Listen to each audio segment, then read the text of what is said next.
자, 이번 시간은 이제 두 번째 시간으로서 교재 80쪽에 있는 인장 등록 및 보증 설정부터 할 차례입니다. 자, 이제 개공이 되었을 때 바로 중개업을 하는 것은 아니고 일정한 뭐 할 걸 다 해놓고서 이제 업무를 시작을 해야 돼요. 그게 어떤 건지를 80쪽부터 보겠습니다. 자, 그래서 80쪽은 개공이 되었어요. 물론 등록을 하여 공개공이 되었고 또는 등록을 하여 법개공이 되었습니다. 바로 업무를 시작하는 것은 아니고 공개공, 법개공이 중개업을 시작을 하려면 먼저 세 가지를 해야 돼요. 그 중에 첫 번째가 인장 등록입니다. 인장이라는 것은 도장인데요. 어떤 도장을 사용할지 등록관청에 알려야 됩니다. 이를 인장 등록이라고 하죠. 물론 인장 등록은 등록을 신청을 할 때 같이 할 수 있어요. 같이 할 수는 있지만 만일 등록 신청할 때 인장 등록 신고를 같이 하지 않았다면 인장 등록을 해야 됩니다. 뿐만 아니라 손해배상 책임을 보장하기 위한 조치로서 보증을 설정을 하여야 하고 보증 설정했다라는 사실을 등록관청에 신고까지 해야 합니다. 보증 설정이라는 것은 보험 가입을 의미합니다. 공개공으로 등록을 했으면은 최소 1억 원 이상의 보증을 설정해야 되고 법개공으로 등록했다면 최소 2억 원 이상의 보증을 설정해야 됩니다. 이때 보증 설정은 보증보험회사에 가서 보증보험에 가입해도 되고 또는 공제사업을 하는 협회에 가서 공제에 가입해도 되고 또는 자기 돈을 법원에 공탁시켜도 됩니다.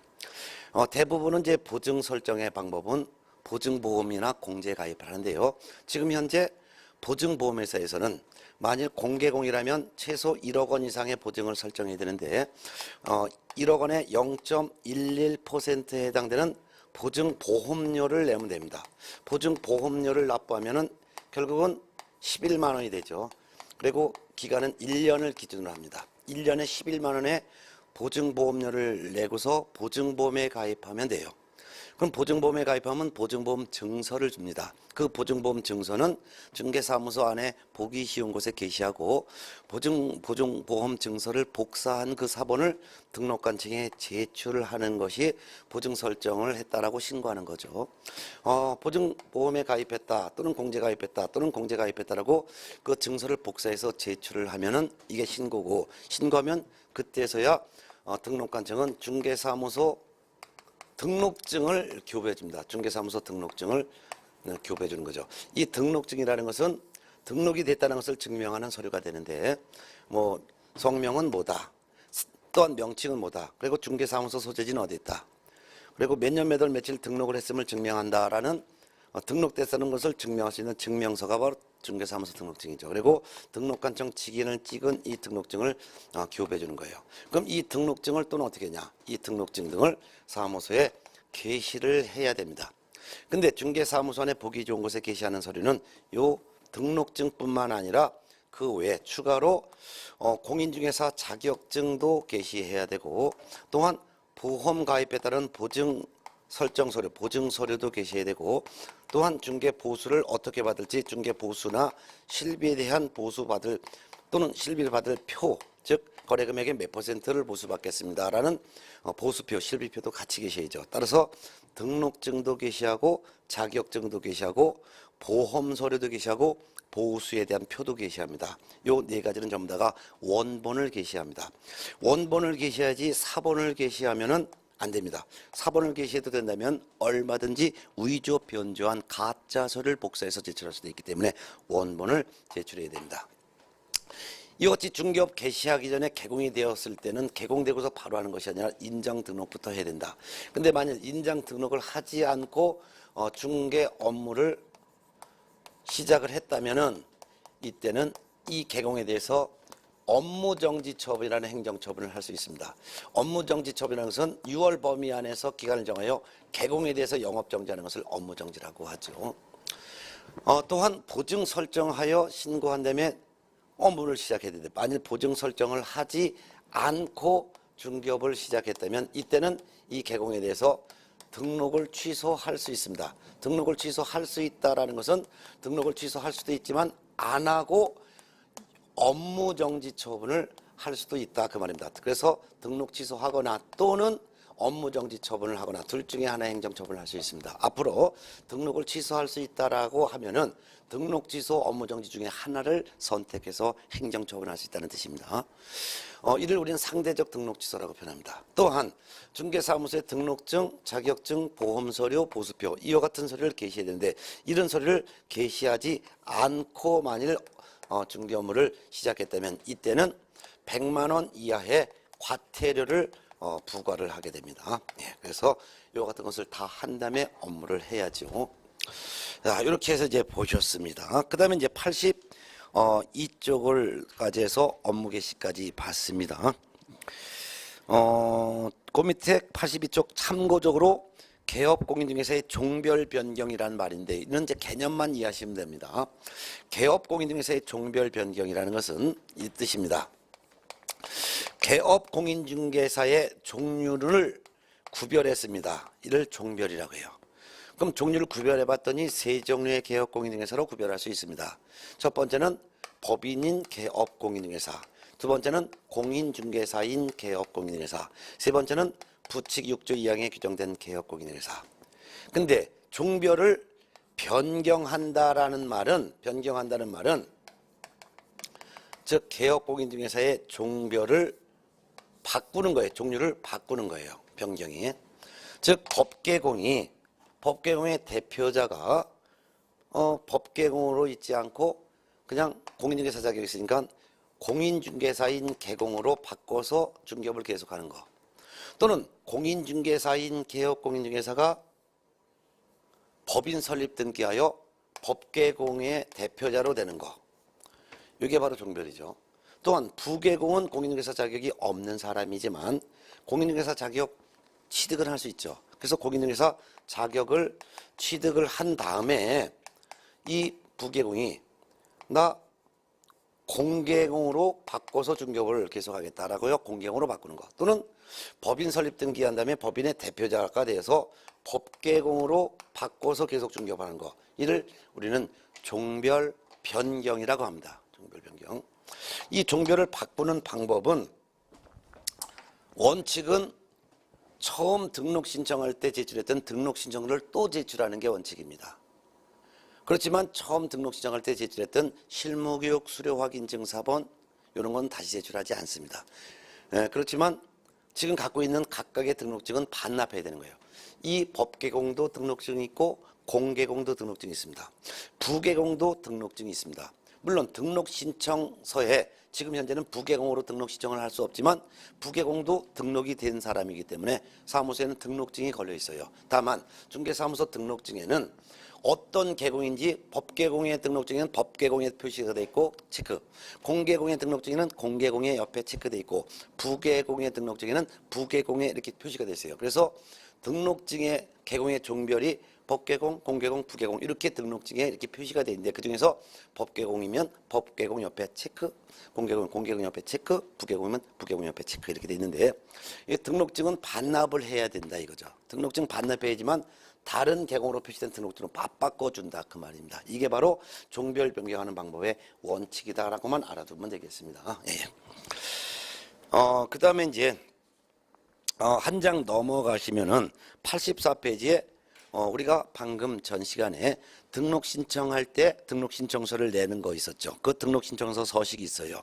항상 공부할 때는 서식을 꼭 눈으로 읽고 보면서 입체적으로 공부하시기 바랍니다. 그래서 중개사무소 개설 등록을 신청할 때 내는 서식이 등록 신청서인데 거기 등록 신청할 때 반가로 옆에다 체크. 근데 등록 신청할 때 인장 등록 신고를 같이 할 수 있는데 인장 등록 신고를 같이 한다면 인장 등록 신고서 옆에 왼쪽에도 체크 같이 하고 등록 신청하는 사람의 인적사항 그다음에 계공의 종별이라고 표시가 돼 있을 거예요. 계공의 종별 등록 신청서에 표시된 계공의 종별은 법인, 공인중개사 둘로만 돼 있어요.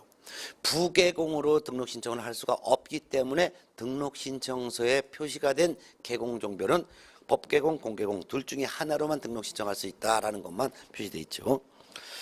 그 다음에 사무소의 명칭, 즉 상호가 뭐고 어디 있는지 이런 걸 기록하여 등록 신청서를 제출한다 이거죠.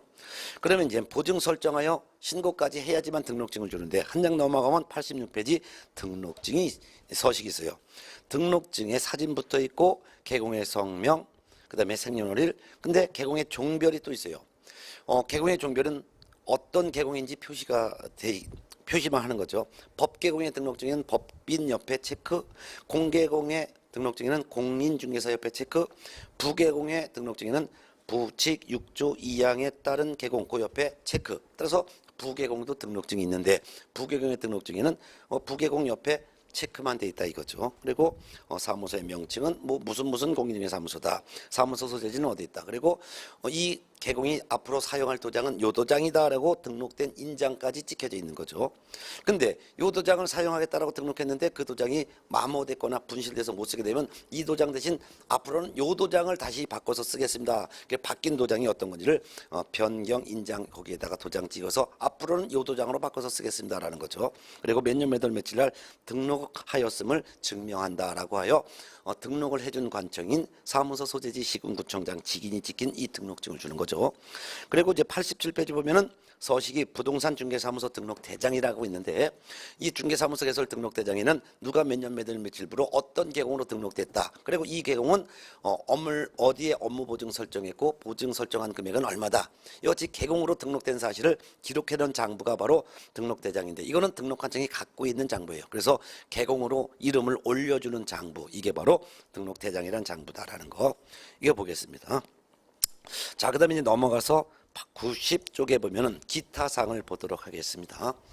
자, 이제 기타 사항으로 별도로 추가로 더 알아둘 사항으로 이중 등록, 이중 소속을 제한한다는 규정이 있습니다. 우리가 조문을 읽어봤죠. 개공은 이중으로 중개사무소 개설 등록을 하여 중개업을 할 수가 없습니다. 등록을 하나만 할 수 있는 거지 등록된 상태에서 또 등록을 할 수는 없다는 거죠. 다른 지역에서 또 등록하건 같은 시군구역에서 또 하건 휴업 중이건 또는 업무정지 기간 중이건 이중으로 등록을 하여 중개업을 할 수는 없습니다. 만일 동그라미 2번 둘 이상의 중개사무소 개설 등록했다면 둘 이상의 등록 전후 다 등록을 반드시 취소시켜야 되고 뿐만 아니라 1년 이하의 징역 또는 1천만 원 이하의 벌금 중에 하나의 처벌도 하죠. 그 다음에 반가로 2번 이중 소속 제한, 이중 등록 제한에도 별표 하나, 이중 소속 제한도 별표 하나 해놓으시기 바랍니다. 이중 소속을 제한한다는 것은 둘 이상의 사무소에 속하여 일을 할 수 없다 그 말이죠. 이중 소속 제한은 개공뿐만 아니라 소공, 보조원, 사원, 임원, 중개업에 종사하는 모든 사람들은 둘 이상의 사무소에 속하여 근무할 수가 없다라는 뜻이죠. 네.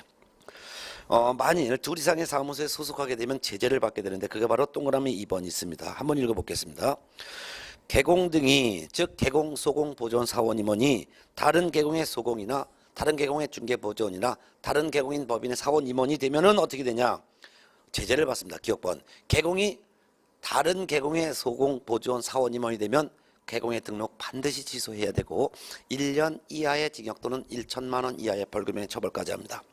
이건 소속공인중개사가 다른 개공의 또 사무소에 또 소속했다면은 6월 범위 안에서 자격정지 처분할 수 있고 또한 1년 이하의 징역 또는 1천만 원 이하의 벌금 중에 하나에 처벌합니다.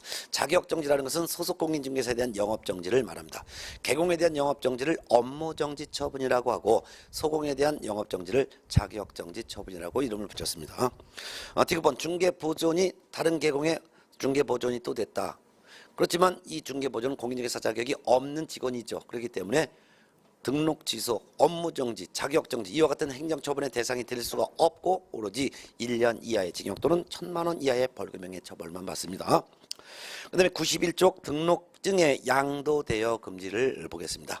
즉 개공은 자기의 성명이나 또는 자기의 상호나 자기의 등록증을 다른 사람에게 양도 또는 대여하는 행위를 하여서는 안 되는 거죠. 즉 자기 행세하도록 남한테 해도 안 되고 등록증 자체를 주거나 빌려주는 것도 안 된다 이거예요. 이는 유상이건 무상이건 일시적이건 영구적이건 일체 할 수 없습니다. 만일 동그라미 2번 이를 위반하여 개공이 다른 사람에게 자기 행세하도록 성명이나 상호를 사용하겠거나 또는 자기 등록증을 양도되었다면 등록 반드시 취소되고 1년 이하의 징역 또는 1천만 원 이하의 벌금형의 처벌까지 하게 됩니다. 또한 반가로 2번 양수 사용 금지가 있는데요. 누구든지 다른 사람, 여기서 다른 사람이란 다른 개업 공인중개사를 말합니다. 다른 개업 공인중개사의 성명이나 상호를 사용하여 중개 업무를 하여도 안 되고, 다른 사람의 중개사무소 등록증을 양수대여 받아 이를 사용하는 행위를 해서도 안 되죠. 만일 이를 위반하여 다른 계공의 성명, 상호를 썼거나 또는 등록증을 양수대여 받아 쓰게 되면 1년 이하의 징역 또는 1천만 원 이하의 벌금형에 처벌을 합니다. 넘어가겠습니다. 그 다음에 교재 92쪽 등록의 효력 소멸이라는 말이 있는데요. 이 말은 계공의 신분이 상실되는 것을 등록의 효력이 소멸됐다 그 말이에요.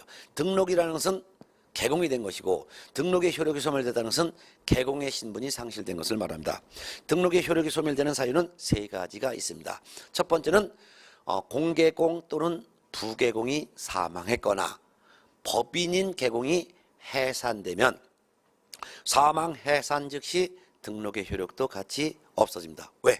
사망했으니까, 죽었으니까 개공 없어진 거잖아요. 법인이 해산되면 법인이 망한 거예요. 그러니까 그 법인의 대표자 임원사원은 업무 자체를 전혀 못하게 되는 거죠. 그렇기 때문에 사망 해산, 이때는 사망 해산 즉시 등록의 효력도 같이 없어진다. 주의할 것은 법개공의 대표자가 사망했을 때는 대표자를 교체하면 됩니다. 따라서 법인은 사망이 아니라, 법인은 사망이라는 자체가 성립될 수 없잖아요. 비생명체니까. 그러니까 법인은 해산되었을 때 등록의 효력이 소멸되는 것이고, 법인의 대표자가 사망했을 때는 등록의 효력은 그대로 살아있고 대표자를 다른 사람으로 교체하면 됩니다.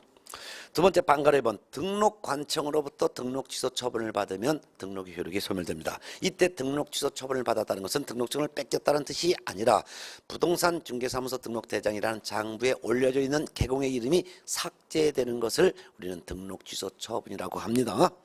그 다음에 세 번째는 폐업 신고하게 되면 등록의 효력이 소멸됩니다. 폐업 신고라는 것은 중개사무소를 없애고 등록증을 등록관청에 반납하는 행위를 폐업 신고라고 하고, 사무소 없애버렸고 등록증도 반납됐으니까 폐업 신고한 거예요. 그러면 개공의 신분이 상실됩니다. 이와 같이 등록의 효력이 없어지는 사유는 세 가지밖에 없는데, 첫 번째는 개공의 사망 또는 법개공의 해산, 두 번째는 등록관청으로부터 등록 취소 처분을 받은 것, 세 번째는 개공이 등록관청에 폐업 신고한 경우, 세 가지면 등록의 효력이 소멸됩니다. 자, 양가로 4번은 무등록 중개업이라는 게 있어요. 무등록 중개업이라는 것은 중개업을 하는 그 시점에 등록이 되어 있지 않은 경우예요. 즉 등록이 되어지 않은 상태에서 중개업을 하면 그건 바로 무등록 중개업이 되죠. 무등록 중개업의 유형은 여러 종류가 있습니다. 즉 애초 처음부터 중개사무소 등록하지 않은 상태에서 중개업을 한 것도 무등록 중개업이고, 또한 중개사무소 개설 등록을 하여 개공이 됐지만 등록의 효력이 소멸되어, 즉 사망 해산되어 또는 등록 취소 처분받아 또는 폐업 신고가 된 상태에서 계속 중개업을 한 것도 무등록 중개업이 되겠죠. 물론 사망 해산한 경우에는 죽은 사람이 중개업을 할 수 없으니까 그 가족이나 또는 직원이 계속 중개업을 했거나, 또는 법인이 해산된 상태에서 법인의 대표자 임원사원 직원이 계속 중개업을 한 경우, 또는 등록 취소 처분을 받은 상태에서 계속 중개업한 경우, 폐업 신고한 다음에 계속 중개업한 경우도 다 등록의 효력이 없어진 상태에서 중개업을 한 거니까 무등록 중개업이 되겠죠. 자, 그 밖에도 교재 93쪽 위에서 5번째, 3번째 등록 신청을 하였지만 아직 등록관청으로부터 등록 처분 받기 전에 미리 중개업을 한 것도 무등록 중개업이 되겠고, 또는 4번째 등록하지 않은 상태에서 그냥 인터넷상에서만 중개업을 한 것도 무등록 중개업이 되며, 또한 5번째 본업은 중개업이 아니라 식당이라든가 슈퍼라든가 편의점이라든가 부동산 컨설팅, 이와 같이 다른 업종을 주된 업으로 하면서 부업으로 등록하지 않고 중개업을 하더라도 등록하지 않은 상태에서 중개업하는 건 다 무등록 중개업이 되겠습니다. 반가로 1번 무등록 중개 행위자의 중개에 따른 거래계약의 효력은 유효합니다. 등록한 자의 중개를 통해서 매매계약이 이루어졌건, 등록하지 않은 자의 중개를 통해서 매도인과 매수인이 매매계약했건 그 계약의 효력은 유효한 거죠. 왜냐하면 계약은 계약 당사자 간의 의사표시가 합치되면 계약은 성립되고, 계약이 성립되면 계약의 효력은 유효하게 발생하기 때문이죠. 그렇지만 무등록 중개업을 한 사람은 처벌을 받습니다. 3년 이하의 징역 또는 3천만 원 이하의 벌금에 처벌을 받습니다. 작년에는 3년 이하의 징역, 2천만 원 이하의 벌금 중에 하나에 처벌했지만 개정이 돼서 3년 이하의 징역 또는 3천만 원 이하의 벌금형에 처벌합니다. 또한 무등록 중개업을 하는 사람은 의뢰인에게 보수 청구할 권리가 없습니다. 만일 보수를 줬다면 그건 무효입니다. 그렇기 때문에 무등록 중개업자에게 보수를 준 의뢰인은 그 보수 그대로 돌려받을 수가 있습니다. 그 밑에 판례가 있는데 무등록 중개를 한 자의 보수 청구와 이 무등록 중개업을 한 자의 보수 청구 다릅니다. 무등록 중개 한 자라는 것은 중개사무소 등록하지 않은 상태에서 한 번 중개한 경우를 말합니다. 이건 해도 됩니다. 그렇기 때문에 보수 지급 약정했을 때 사회 상당성 범위 안에서는 무등록 중개 한 자와 의뢰인 간의 보수 지급하기로 한 약속은 유효하게 인정합니다. 그렇지만 2번 무등록 중개업을 한 자는 보수 청구권이 없습니다. 무등록 중개업을 했다는 것은 등록하지 않은 상태에서 계속적 반복적으로 중개하고 보수를 받은 경우가 무등록 중개업이죠. 이거는 처벌도 받고 또한 보수 청구도 할 수가 없습니다. 그럼 무등록 중개업을 한 자만 3년 이하의 징역 또는 2천만 원 이하의 벌금형에 처벌받는 것이고 무등록 중개 한 자는 처벌도 받지 않고 보수도 받을 수 있다 그 말이죠. 또한 3번 무등록자에게 중개를 의뢰했건 무등록 중개업을 한 자에게 중개를 의뢰했건 의뢰인은 처벌받지 않습니다. 결국 중개 중에서도 무등록 중개업을 한 자만 처벌받고 무등록 중개만 한 자 처벌 안 받는다. 의뢰인도 처벌받지 않는다. 이렇게 구분해서 알아두시면 좋겠습니다. 자, 여기까지가 중개사무소 개설 등록에 관련된 전반적인 내용인데 보통 두 문제가 출제가 되었습니다. 자, 그러면은 등록에 관련된 내용을 이렇게 해서 정리를 했습니다. 그러면은 교재는 이제 94쪽으로 넘어가면 등록 등의 결격사 요거 설명드리겠습니다. 사실 공인중개사법령 전체를 통틀어서 가장 참 어렵다 또는 외울 것도 참 힘들다 하는 부분이 바로 지금 공부할 등록 등의 결격사유 요거입니다. 그리고 나머지는 다 쉽습니다. 그러면은 등록 등의 결격사유에서 한 문제가 내는데 94페이지 한번 하나하나씩 보겠습니다. 94쪽 제2절 등록 등의 결격사유. 그 말은 등록도 할 자격이 없고 개공의 사무소에 소속도 할 수 없는 사유를 등록 등의 결격 사유라고 하고 그 뜻은 중개업계 종사할 자격이 없는 사유를 말합니다. 따라서 등록을 할 수 없으니 개공도 될 수 없고 중개업소에 취직도 할 수 없기 때문에 소공이나 보조원이나 사원임원도 될 수 없는 사유 일체 중개업계에 종사할 자격이 없는 사유를 등록 등의 결격 사유라고 하고 이 등록 등의 결격 사유는 총 12가지를 공인중개사법 제10조에 규정을 해놨습니다. 이 조문이 너무 길기 때문에 조문 읽어드리는 것은 제가 강의하면서 하나하나씩 조문을 설명드리겠습니다. 그러면은 95페이지로 바로 넘어가서 등록 등의 결격사유 바로 뜻부터 보겠습니다. 그럼 등록 등의 결격사유란 등록도 할 수 없고 중개업소에 취직도 할 수 없는 사유, 즉 중개업계 종사할 수 없는 사유를 등록 등의 결격사유라고 한다. 대표적으로 12가지가 있는데 12가지 중에서 대표적으로 미성년자는 지하과림도 할 수 없으니 중개업계에 들어올 수 없다. 성년 될 때까지. 금치산자 완전 쌩또라이다. 그러니까 지일도 못하니까 남의 일을 끼어들 수 없다. 그래서 금치산에 대한 취소 선고 받을 때까지는 중개업계에 못 들어온다. 한정치산자 또라이를 말합니다. 그래서 또라이가 중개할 수가 없으니 중개업계에 못 들어오고 가정법원이 한정치산자라고 선고한 것을 취소할 때까지는 중개업계에 못 들어온다. 파산자 알거지는 중개업계에 못 들어온다. 한 푼도 없는 알거지다. 그러니까 복권이 될 때까지는 중개업계에 못 들어온다. 복권되면 그때 들어와라 그 말이에요. 또한 전과자 교도소 갔다 온 사람은 중개업계에 못 들어온다. 3년 동안 못 들어온다. 그러면 언제 들어오냐? 석방되고 3년 지나면 그때서야 중개업계에 들어와라. 이와 같은 사람들. 이와 같은 기타 등등 총 12가지에 해당되는 사람이 결격사유인데요. 그럼 이 결격사유에 해당되면 일체 중개업계에 들어올 수가 없다 그 말이에요. 그러니까 결격사유에 해당되는 사람은 일단 부동산 중개업계에 종사할 수가 없는 거예요. 종사할 수가 없으니까 중개에 들어올 수 없으니까 그 말은 등록도 할 수 없다. 등록을 할 수 없으니까 개공이 될 수도 없다 그 말이에요. 아무리 공인중개사 자격이 있다 하더라도 개공도 될 수가 없다. 또한 중개업소에 소속도 할 수 없습니다. 소속도 할 수 없으니까 아무리 자격이 있다 하더라도 소속 공인중개사가 될 수도 없는 거다.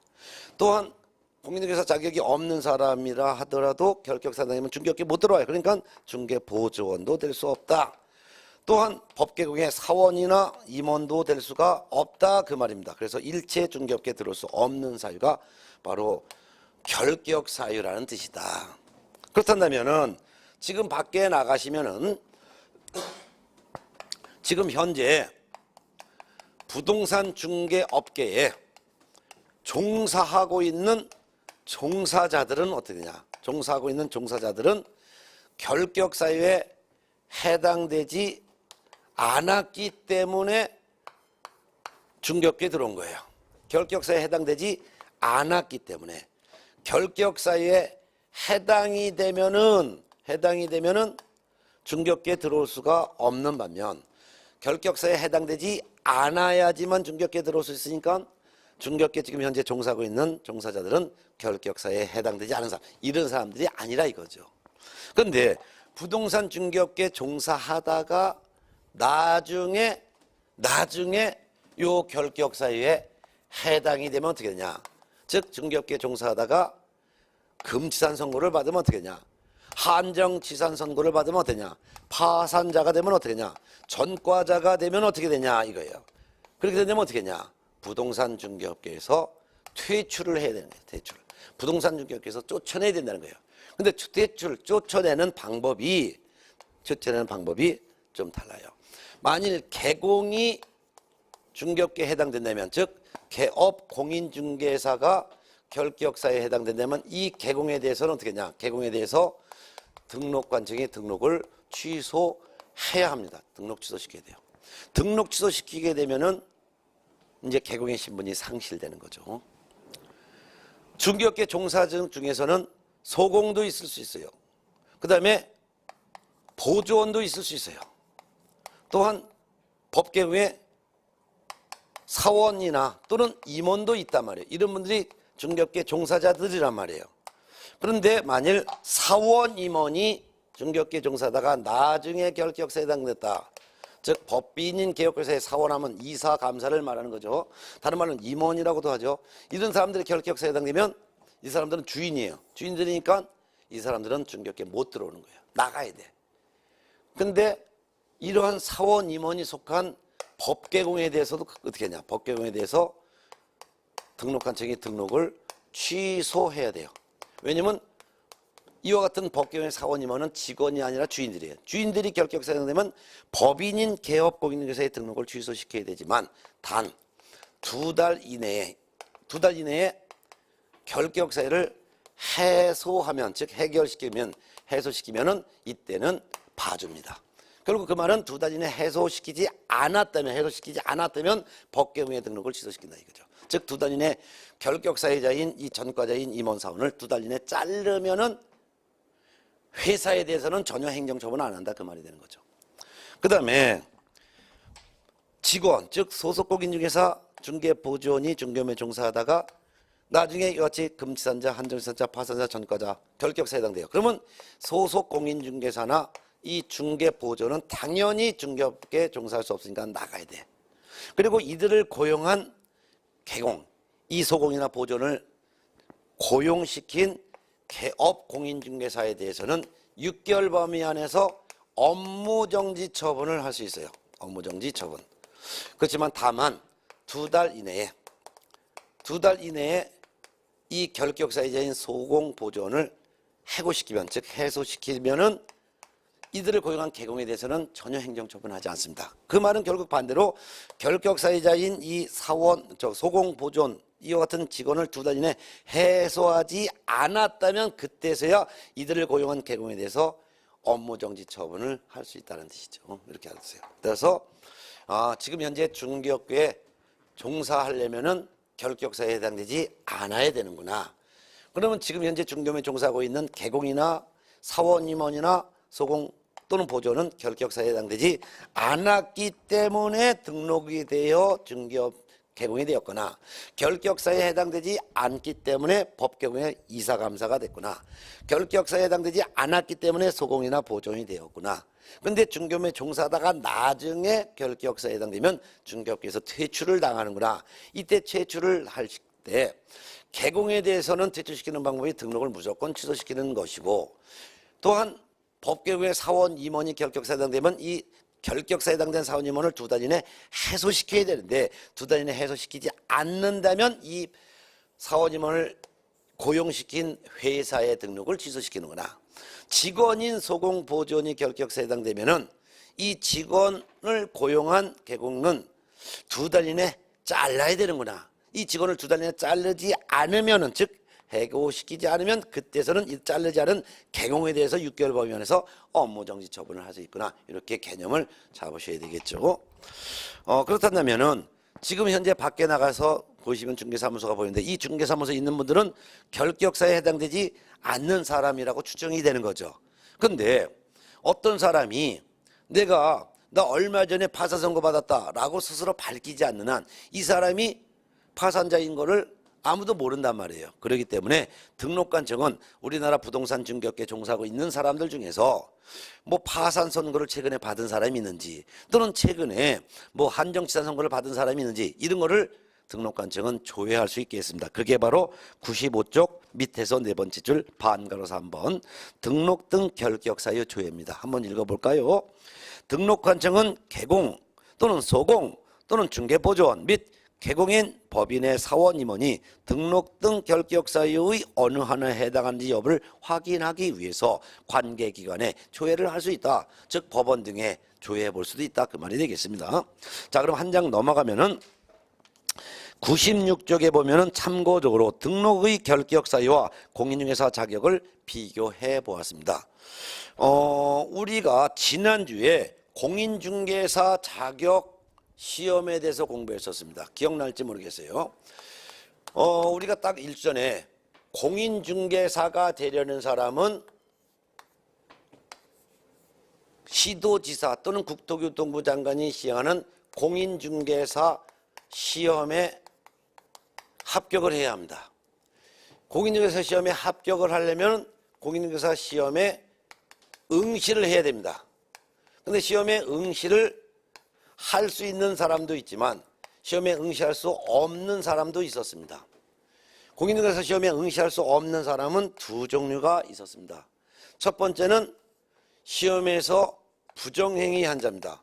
공인중개사 시험 현장에서 부정행위 한 사람은 이 부정행위 한 사람은 그 시험을 무효로 합니다. 그리고 무효 처분이 있은 그날부터 5년간은 공인중개사 시험에 응시할 수가 없습니다. 두 번째는 예전에 공인중개사 시험에 응시하여 합격했습니다. 합격하여 자격을 취득했습니다. 근데 자격을 취득했는데 이 자격이 취소됐습니다. 자격이 취소되는 사유는 4가지가 있는데 부, 양, 지, 역 4가지 중에 어느 하나에 해당되면 공인중개사 자격이 취소가 됩니다. 부, 거짓 그 밖에 부정한 방법으로 자격을 취득을 했다면 공인중개사 자격을 취소시켜야 되는 것이고, 양, 공인중개사 자격증을 타인에게 자격증을 양도하거나 대여하면은 그 자격을 취소해야 되는 것이며, 지, 소속 공인중개사가 자격정지 처분을 받았는데요. 그 자격정지 기간 중에 계속 중개 업무를 했거나 또는 자격정지 기간 중에 다른 계공에 취직 즉 소속을 했다면 그 자격을 취소해야 됩니다. 역, 공인중개사법 위반으로 징역형을 선고받으면은 자격 취소해야 됩니다. 이 4가지 중에 하나에 해당되어 자격 취소 처분을 받습니다. 그럼 자격 취소 처분을 받으면 자격 취소 처분을 받은 날로부터 3년간은 공인중개사 시험에 응시할 수가 없습니다. 3년간 시험에 응시할 수 없으니까 자격 취소 후 3년간은 공인중개사가 다시 될 수 없다는 뜻이고, 뿐만 아니라 자격 취소 후 3년간은 부동산 중개 업계에 종사할 수도 없습니다.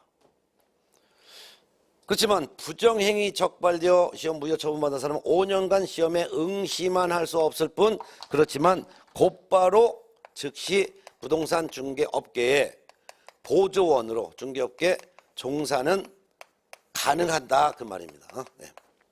그러면 공인중개사 시험에 응시할 수 없는 사람은 시험에서 부정행위하여 무효 처분받고 5년 안 된 사람.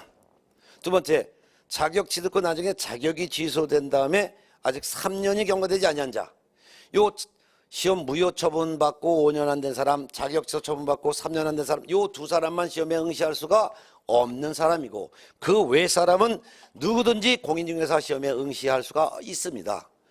따라서 미성년자도 시험에 응시할 수 있고, 한정치산자, 금치산자, 파산자, 전과자도 시험에 응시할 수 있습니다. 다만 전과자 중에서 징역형, 공인중개사법 위반하여 징역형 선고받은 사람 3년간, 요거를 제외한 나머지 전과자들은 다 공인중개사 시험에 응시할 수 있고, 우리나라 사람뿐만 아니라 외국인도 시험에 응시할 수가 있습니다. 그래서 이런 사람들도 시험에 응시하여 합격하면 이런 사람들도 다 공인중개사가 될 수가 있는 것이죠. 따라서 등록 등의 결격 사유라는 말은 단지 중개업무에 종사할 자격이 없는 사유를 말하는 것이고, 그래서 아무리 실력이 있어서 공인중개사 자격을 미리 땄다 하더라도 지 앞가림도 못하는 사람들은 중개업계에 종사할 자격이 없는 등록 등의 결격사에 해당된다는 뜻입니다. 따라서 공인중개사 자격 취득과 등록 등 결격 사유는 전혀 상관없어요. 공인중개사 자격은 부정행위 적발되어 무효 처분받은 사람, 자격 취소된 사람, 요 두 사람을 제외한 나머지는 다 누구니 다 공인중개사가 될 수 있다. 그렇지만 공인중개사 자격 취득했다 하더라도 중개업계에 종사할 자격이 없는 미성년자, 금지산자, 한정사, 파산자, 전과자는 중개업계에 들어올 수는 없다. 이렇게 구분해서 알아두시기 바랍니다. 예. 자, 그럼 등록 등의 결격 사유가 총 12가지가 있다라고 했는데요. 이 12가지 유형이 어떤 거가 있는지는 요거는 우리가 좀 쉬었다 하는 게 좋을 것 같아요. 그래서 12가지 유형을 쭉 설명하다 보면 듣다 보면은 지칠 것 같아. 그래서 쉬었다가 중개업계 종사할 자격이 없는 그 12가지 사유는 뭐가 있는지 이런 거 하나하나씩 좀 개념 이해하는 중심으로 쉬었다 하도록 하겠습니다. 그럼 쉬었다가 96페이지부터 다시 하도록 하겠습니다. 예.